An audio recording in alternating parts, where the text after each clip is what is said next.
Hello, and thank you everyone for joining us today.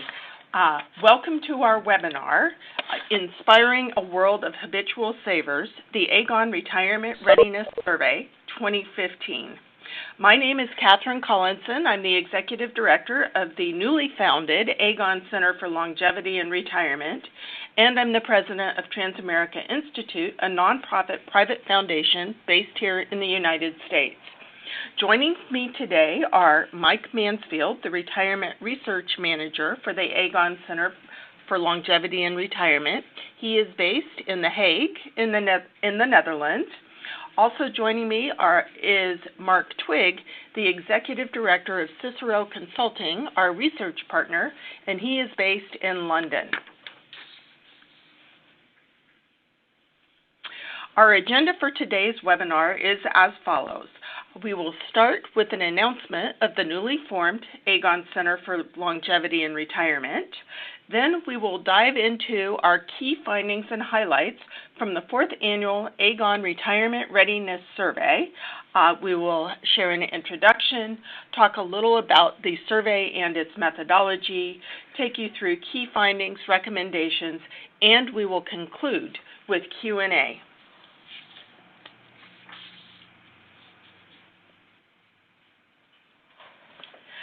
We are very pleased to announce the launch of the Aegon Center for Longevity and Retirement. The center's mission is to conduct research, educate the public, and inform a global dialogue on the latest trends, issues, and opportunities surrounding longevity, population aging, and retirement security. We are a collaboration of experts assembled by Aegon with representation from the Americas, Europe, and Asia. Aegon has established the center to demonstrate its commitment in the field of aging and retirement research.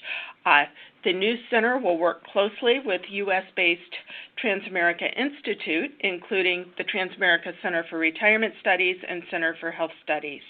Beginning with this report, Aegon will publish all of its research under the name of the center. And all of our research will be posted at our new website, www.aegon.com/thecenter. That's where you can find all of our work. I am now going to turn this over to Mike Mansfield, Retirement Research Manager for the Aegon Center for Longevity and Retirement. Thank you, Catherine. And we'll start just looking at the introduction. This is the 4th Aegon Retirement Readiness Survey, and it strives to provide a clear picture of global retirement readiness in 2015, based on findings from across Europe, the Americas, Australia, and Asia. This year's survey demonstrates the benefits of habitual saving and highlights the need for making it a global trend where responsibility is shared by individuals, employers, and governments. The objectives of the survey are to assess the current state of retirement readiness in 15 countries and identify the steps needed to make active retirement an achievable aspiration for all. In looking at the survey methodology, in carrying out the survey, the Aegon Center for Longevity and Retirement partnered with Transamerica Center for Retirement Studies and Cicero, a leading global research firm. The 2015 online survey encompassed 15 countries, as listed on the slide. This year, we added Australia to the survey, replacing Sweden. Among the 15 countries included in the survey, we'd also like to comment that for Brazil, China, and India in particular, respondents were mostly living in urban area versus rural, less developed areas. In total, 16,000 survey respondents were included, 1,000 per country, with 900 employees and 100 fully retired respondents. In China, we surveyed 2,000 individuals with 1,800 employees and 200 retirees, making this one of the largest global studies, or largest studies of its kind in the world. In looking at our key findings that we're going to talk about today, the growing pressure that the economic environment and increasing longevity put on retirement systems are forcing individuals, employers, and policymakers to change the way they think about retirement and take on more responsibility. The Aegon Retirement Readiness Survey for 2015 offers 5 key findings. Firstly, the improving state of retirement readiness. Is it a reality or an illusion? Secondly, we look at active retirement, promoting greater health and vitality in retirement. And thirdly, making habitual saving a global trend is a shared responsibility among individuals, employers, and governments. Next, employers are making a major contribution toward improving the financial well-being of their employees in retirement. And finally, governments that can significantly help by encouraging individuals to work longer and save more. I'd now like to turn this back over to Catherine, who will take you through the research findings, the research results in support of these findings. Thank you, Mike. During our brief overview of the survey, we'll be summarizing key findings and highlighting standout country responses. If you are interested in learning more about a country-specific response, please refer to the tables in the appendix of the full survey report. Now I'd like to start with our first key finding, the improving state of retirement readiness. Is it reality or illusion? But first, a little about the Aegon Retirement Readiness Index, or ARRI. It measures retirement preparedness on 6 key measures, including personal responsibility, level of awareness of the need to save, financial capability and understanding, retirement planning, and income replacement. The index is calculated on a 10-point scale, with scores below 6 being considered low, 6 to 8 medium, and more than 8 is high. The 2015 total ARRI score is in the category which is considered low retirement readiness at 5.9. Of the countries included in the survey, India enjoyed the highest score of 7.0, which is nevertheless considered a medium level of retirement readiness. Japan's score was lowest at 4.8. However, it should be noted it's up slightly over last year. And we also note, as we ask the question, is it reality or illusion? The 2015 score represents a slight increase from 2014.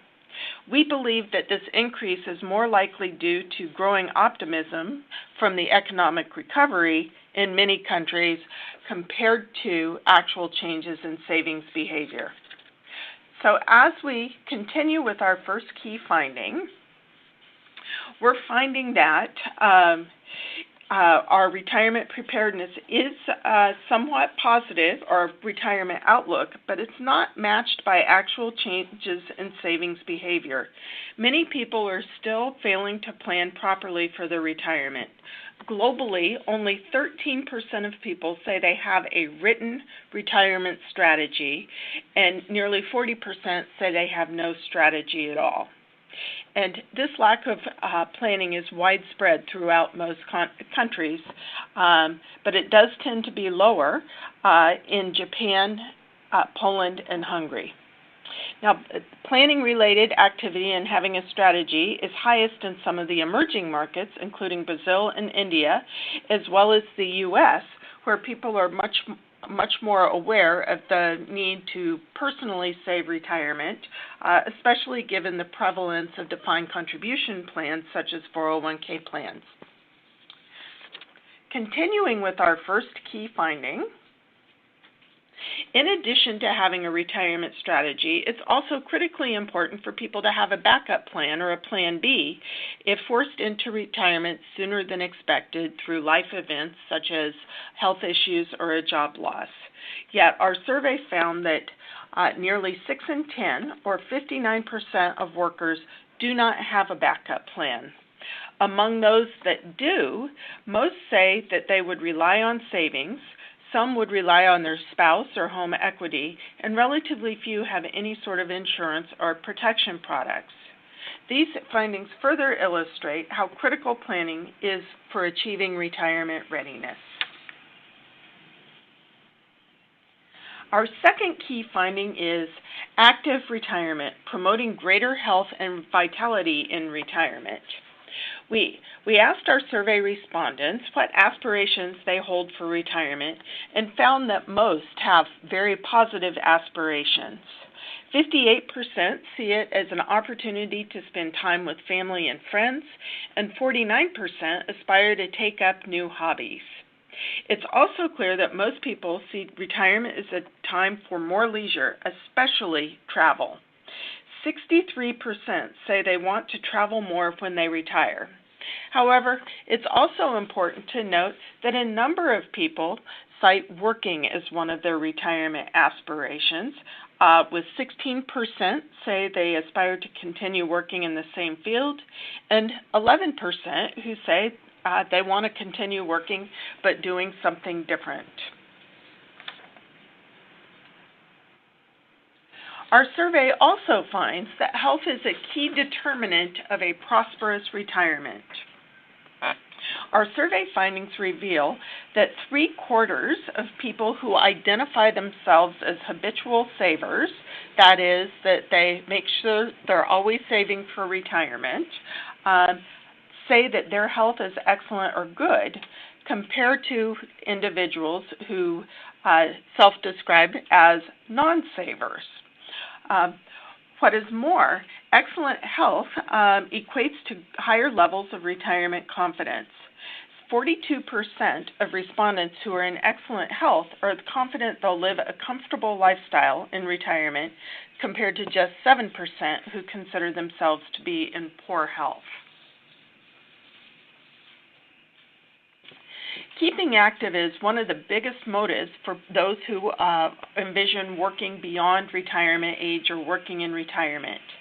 Among the 56% of workers who are planning to work longer and delay retirement, the most frequently cited reason is staying active and keeping the brain alert.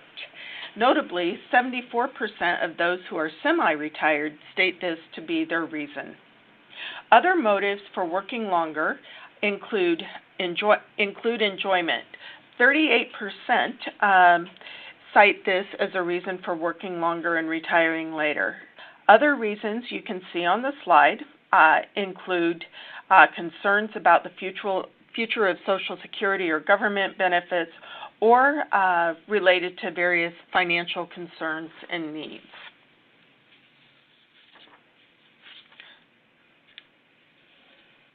Our third key finding is making habitual savings a global trend, a shared responsibility.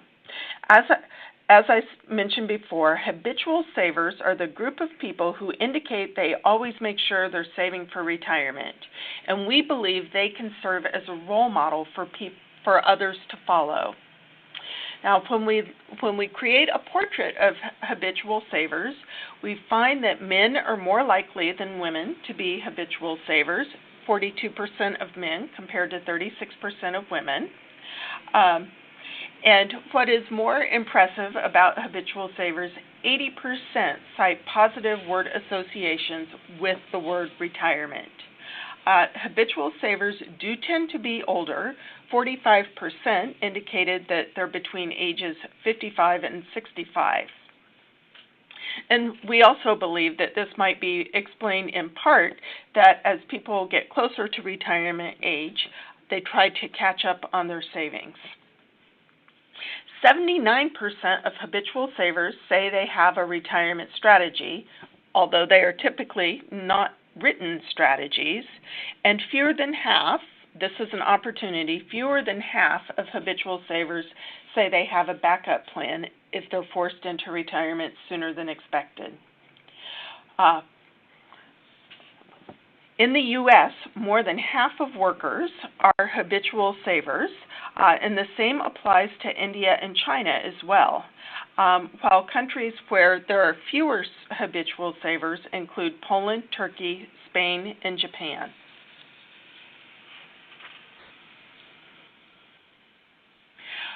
One of the biggest opportunities that we found in the survey findings is the idea of aspiring savers into becoming habitual savers. Aspiring savers are people who self-identify that they indicate that they are not saving for retirement, but they intend to do so in the future. As we look at aspiring savers, we see that proportionally there are more women and younger people in this group. The median age is 35 years old, and women account for more than half, or 58%, of aspiring savers.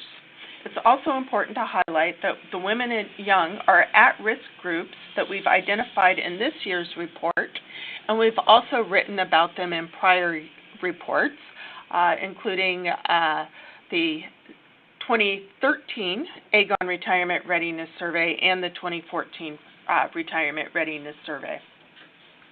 Most aspiring savers, or 61%, hold positive word associations about retirement.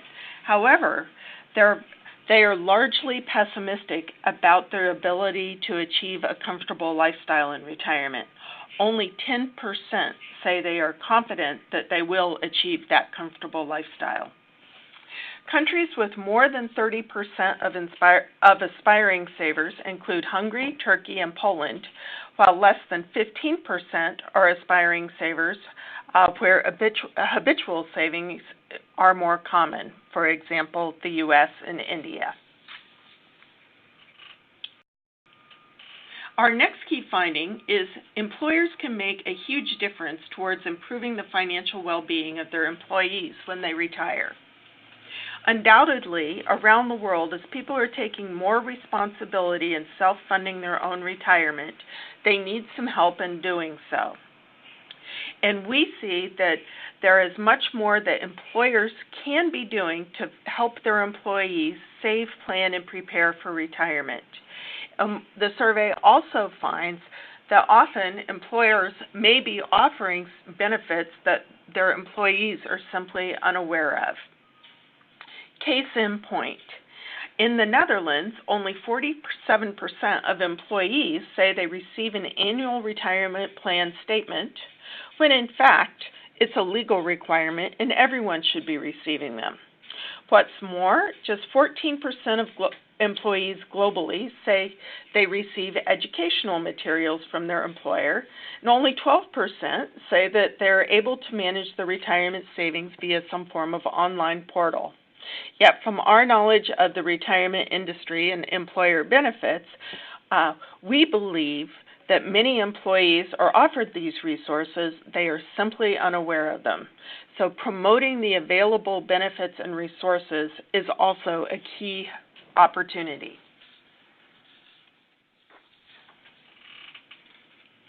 Continuing with our fourth key finding, we find that employers providing employees the opportunity to stay in paid work is essential. Working beyond retirement age can really help employees boost their retirement savings, bridge savings shortfalls, as well as stay active in retirement. However, only 24% of employees say their employers offer them the opportunity to transition to retirement by shifting from full-time to part-time work. Furthermore, only 19% of employees say that their employers offer them with flexible retirement plans, and just 17% are offered any form of occupational health care benefits in retirement.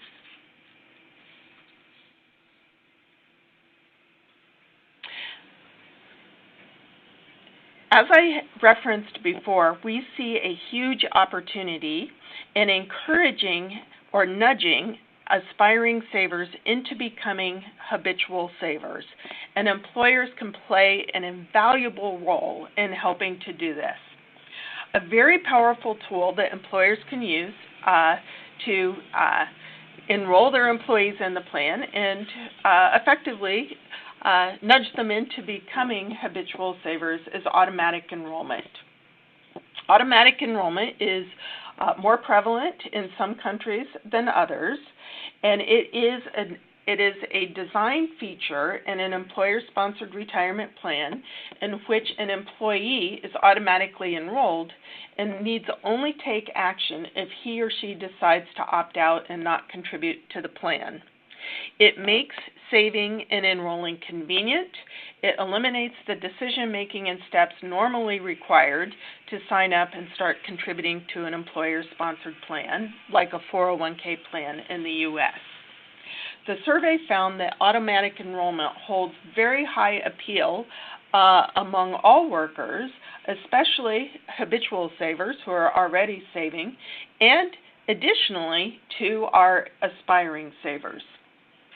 So while it's not surprising that 72% of habitual savers find auto-enrollment at a 6% default contribution rate to be appealing, what is surprising is that 59% of aspiring savers find the idea of auto-enrollment appealing, and that would be at a default contribution rate of 6% of annual pay. Moreover, more than half, or 53%, of our aspiring savers find auto-enrollment at an annual contribution rate of 8% to be appealing. Through the adoption of automatic enrollment and automatic features, we see this as a terrific opportunity where employers can help nudge their aspiring savers into becoming habitual savers. Our last and final key finding is that governments can also help by encouraging individuals to work longer and save. We asked our survey respondents what proportion of their retirement income is likely to come from where it is likely to come from, and found three broad sources: their own personal savings, workplace retirement benefits, and the government. We find that globally, 45% of people expect their retirement income to come from government benefits or Social Security, 25% from employer benefits, and 30% from personal savings. Continuing with our fifth key finding, one of the areas of focus in the survey was to learn more about people's perceptions about the sustainability of government benefits such as Social Security. And what we find is, with the cost of Social Security or similar government benefits in different countries around the world, with it becoming of increasing concern, many individuals do believe that some form of reform is necessary. So, for example, globally, 30% of people believe that the government should increase overall funding available for Social Security, either by raising taxes, but without having to reduce the value of individual payments. Another 27% think the government should take a balanced approach with some reductions in payments and some increases in taxes. And 15% believe that the government should reduce the overall cost of Social Security by reducing the value of payments, but without having to increase taxes. Lastly, a very small minority, only 7% of respondents, believe that government should do nothing because they believe that Social Security provision will remain sustainable and affordable in the future. So with that, this concludes our key findings. And before I turn this back to Mike, I'd just like to remind everybody that if you're interested in any country-specific findings, you can find them in the appendix of the full survey report, which can be found at aegon.com/thecenter, as well as transamericacenter.org. I'm now going to turn this back over to Mike Mansfield to present our recommendations. Thank you, Catherine. In looking at our recommendations, a key finding of this fourth Aegon Retirement Readiness Survey is that making habitual saving a global trend is indeed a shared responsibility among governments, employers, and individuals. Therefore, I'd like to leave you with some recommendations targeted at each of these three groups. Our first set of recommendations refers to the role of governments. Governments can help encourage more employers to implement workplace retirement savings plans by reducing the cost and the regulatory burden for employers in sponsoring such plans, as well as implement reforms to enable employees to work longer, retire later, and phase into retirement. Our next set of recommendations relate to the role of employers. Employers can facilitate and promote habitual saving by implementing auto-enrollment and auto-escalation features within workplace retirement plans. They are also encouraged to adopt age-friendly employment policies, as well as implement wellness programs to help keep older workers healthy and productive. Lastly, individuals can significantly improve their retirement outcomes by starting to save early and consistently. Those who are at risk of falling short in their retirement plans, namely women and the young, need to give particular attention to their specific financial planning needs.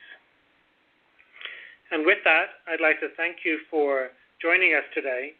Now, we're joined by Mark Twigg, who's the Executive Director of Cicero Consulting and was our leader in conducting this research. He will take us through some questions and answers. We just look to see if we have received some questions and answers through the Q&A feature. If you'd still like to submit a question through the feature, we'd encourage you to do so now. And with that, I'll hand it over to Mark Twigg in London. Thank you, Mike, and thank you, Catherine, for an expert run through the 2015 findings. There's certainly plenty of food for thought there as we move seamlessly into the Q&A session. Now, we've got about 15 minutes left for this part of the webinar, and for the benefit of the attendees, this is your opportunity to ask questions you would like to put to our colleagues Mike and Catherine based on the discussions we've heard today. And if you'd like to participate, there is a little box in the bottom right-hand corner of your screen where you can submit questions, and I'll be picking them out as we go along. So I would encourage people to submit any thoughts they've got while we have this opportunity. There are one or two coming in, but if I can just kick off with a big idea based on the findings this year, and that is a question to you, Catherine. There's a lot of messages there about turning the aspiring savers into habitual savers, and both you and Mike have talked about the role of automatic enrollment in helping to achieve that. Is automatic enrollment and auto-escalation likely to be the big features of retirement savings landscape going forward, or is it possible to achieve that step change in retirement readiness without it? Thank you, Mark. This is Catherine. I will take a shot at that question. We believe that automatic enrollment and automatic escalation is a key opportunity for workers around the world to become habitual savers. In some countries, it is already, it's even mandatory, like the UK. In other countries, among employers, automatic enrollment is voluntary. And we encourage employers who are offering company-sponsored retirement benefits, such as 401k, 403b, or similar plans, to take a really close look and determine if it's right for them. As we look at habitual savers, as the survey found, the U.S. has one of the highest percentages, and when we compare and contrast the results of habitual savers compared to non-savers, we can see that their habits transcend far beyond simply saving into more planning-related activities, higher levels of confidence, and engaging in the topic in general. Now, for those in which automatic enrollment is not available, we also encourage spreading the word about ways that people can automate their own savings through various technologies. In the U.S., a common technology is direct deposit and automatic funds transfer. If someone's not offered an employer plan, they can still get in the habit of savings by setting up an individual retirement account and then automating their contributions to that account. I'm glad you mentioned the UK example, because obviously the UK introduced its scheme a few years ago, and it's interesting that in the UK they're expecting to see the penetration of workplace pensions, DC pensions, go from around 4 million in 2013 to up to 12 million within about 10 years or so. So that's a very dramatic change. If that isn't in place and we are relying more on employee engagement and awareness programs, what kind of programs do you think would be particularly effective based on the findings that we've got this year?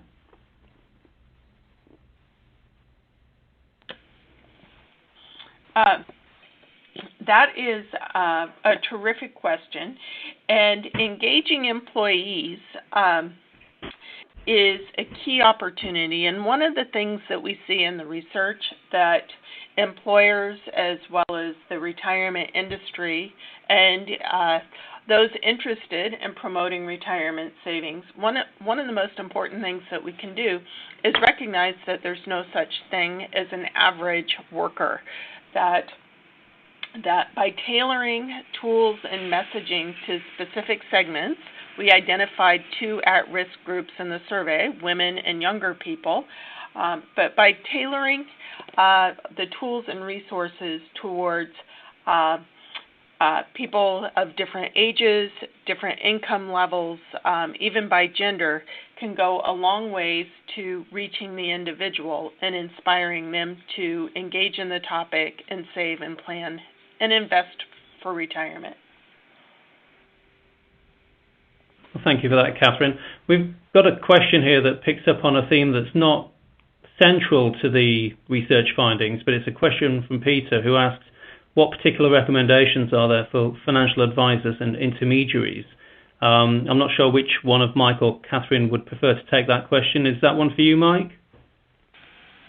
In terms of financial advisors, I think we could point to one of the recommendations we had in the survey, where we looked at the role of governments in terms of what governments can do to help stimulate people to save more. One of the areas we spoke about was to look at reducing the regulatory costs and burden for people in terms of providing plans and giving advice on plans and so forth.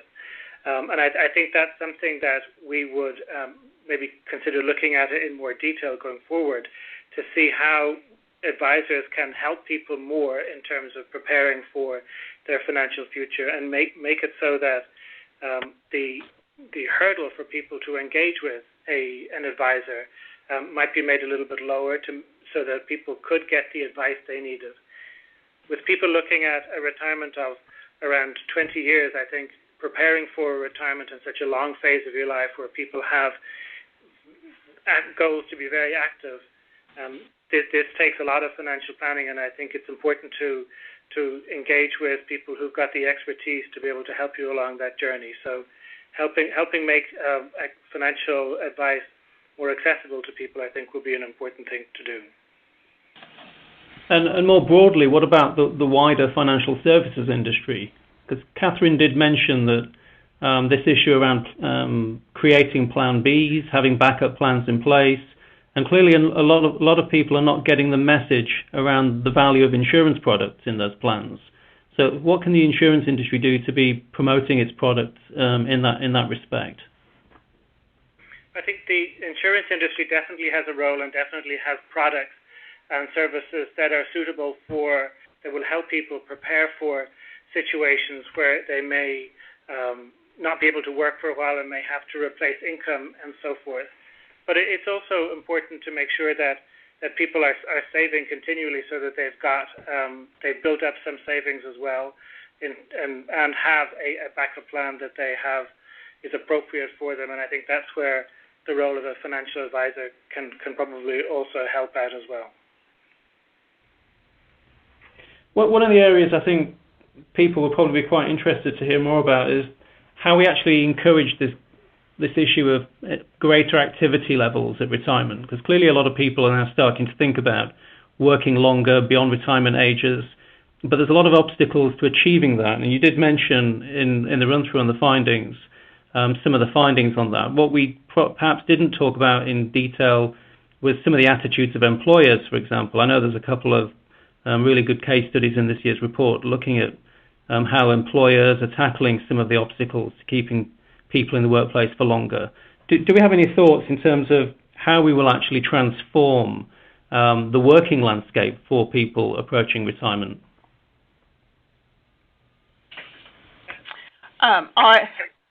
I will take a shot at that, and then I will also invite Mike to share his thoughts as well. With increases in life expectancy, the promises of active living and healthy aging are greater for this and future generations than we have seen in the past. It opens up a whole new realm of possibilities, including extending our working lives for both income as well as enjoyment. And what we see is that relatively few employers are fully ready for this. And there are certain things that workers can do and that employers can do as well. And one of the main things from an individual or a worker perspective is if we have our health, we have it all. And in making a point to take good care of ourselves and stay healthy throughout our lives is a key to longevity. And then financial health, saving and planning and investing and preparing for retirement goes hand in hand with all of the retirement aspirations that so many people hold. From an employer perspective, we see in the survey findings that relatively few employers have kept pace with workers' expectations. Things that employers can do to help their workers not only live a long and healthy life through things like health benefits and wellness programs, is also having programs in place to offer a more flexible approach to retiring, a transition that might involve full-time to part-time or working in a different capacity, or simply working beyond retirement age in a way that may be different than their earlier earning years. And I invite everybody to read our case studies in the report of a couple of organizations that are helping pave the way for the future. One is retirementjobs.com, and then another is a company called Home Instead. And with that, Mike, I'll ask you to elaborate on this. And Catherine, one of the things that did come out of the case study, especially when I think about the one we did with Home Instead, was they had some very good programs. One of the things they did was they did away with a retirement age at work. And what that did was it sort of eliminated a psychological barrier for people working beyond what was a traditional retirement age. And I think that really helped make it more sort of expected or more normal for people to work past 65. And they also implemented some programs within the workplace where it was easier for people who were getting on in life to be able to work longer. They had computer screens and workstations that were more accessible for people who may have had some more reduced mobility. Not only was this good for some older workers, but it also was good for across the board for other workers. And what they had found was that it was a big boost in terms of helping them attract and retain people as they got older. And having an older workforce, more people who are older in their workforce, was a big benefit in terms of knowledge transfer, in terms of how they were able to deal with their clients, and how they were able to come up with ideas internally for their client base as their client base aged as well. So it is a very important area for companies to look at, and one they can have some great benefits for them as well.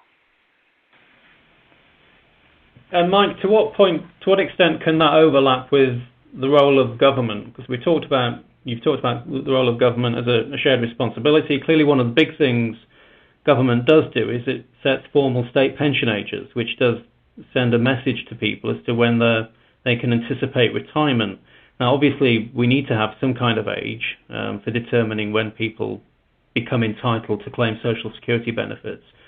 But do you think there's a lot more government can do to encourage people to think more flexibly, to be more flexible in terms of when and how they retire, how they claim their benefits and when they claim their benefits? What role can the government undertake in encouraging that that shift in mindsets? I think they can do an awful lot. They are currently active, and you see in some countries, here in the Netherlands, you see that governments are in the process of increasing retirement age from 65 to 67. I think one of the things governments can do is they can engage with people and lay out the arguments why it is important for us to have a more flexible approach to when we retire. But also what you can look at is educating people. One of the findings from our report was that the longer you delay actual retirement, the greater your retirement savings basket is going to be at the end of the process. So by allowing people work longer is going to mean that they will have greater access to retirement savings, and in so doing, that they'll have a more comfortable retirement income for a longer period of time. So making that transition a little more flexible, I think, is a key that governments should look at. So is the concept of retirement simply evolving, or is it dying out? What should people look to expect when they get to retirement age?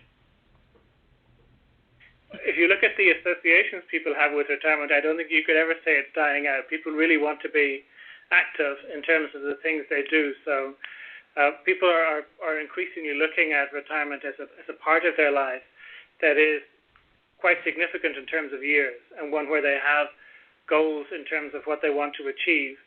I think what we need to do is to make sure that we educate people so that they're able to finance that portion of their life and achieve what they want in that, what we used to call retirement phase, but now the phase after is maybe 65, and help them reach some of those goals.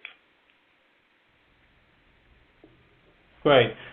Just one more point I think I would like to pick up before we hand off is, Catherine, you did mention the at-risk groups, the people who are particularly falling behind, such as women and younger people. What is in this year's findings to particularly deal with the issues that those groups face? You mentioned that they are over-concentrated amongst the aspiring savers.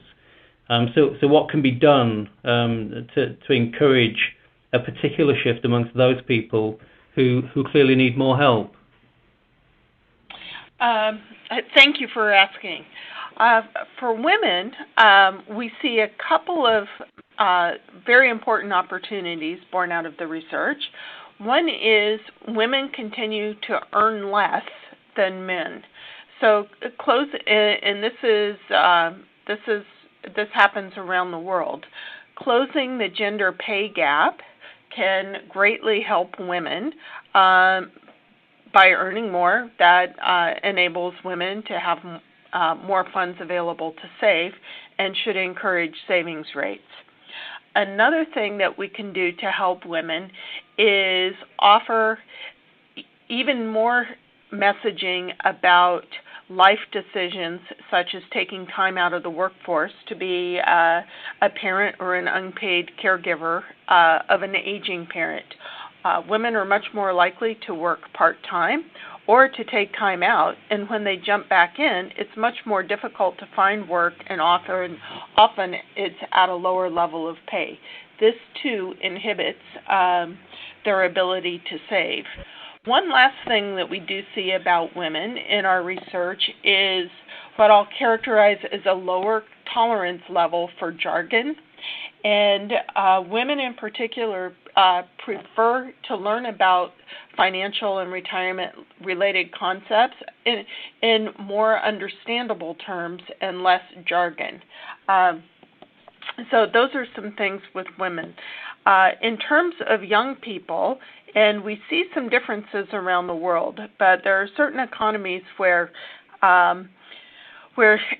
certain economies in which unemployment rates have been extraordinarily high and very difficult for young people to find their first job and get into the workforce. One country that comes to mind is Spain, but there are others as well. And one of the most important things that we can do globally is ensure a healthy job market for people of all ages, but as people do enter the workforce, that they immediately are encouraged to start saving for retirement. And in the U.S., we've actually seen some really excellent results with workers starting to save at an earlier and earlier age. The key is having a good job. Well, I'm sure governments are working on that as we speak.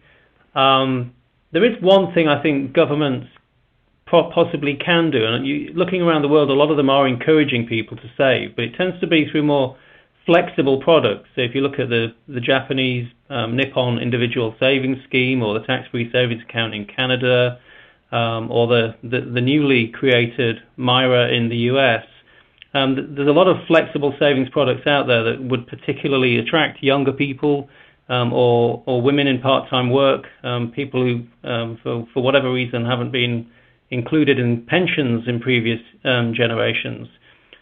Do you think that is pushing us towards a new kind of savings landscape? And is the pension itself at risk as people start diversify their savings? Well, new innovations, and ideally over time we will continue to see innovations around the world in savings products and savings-related products and services, and including the ones that you just mentioned. Now, your question is a good one about what is the future of pensions.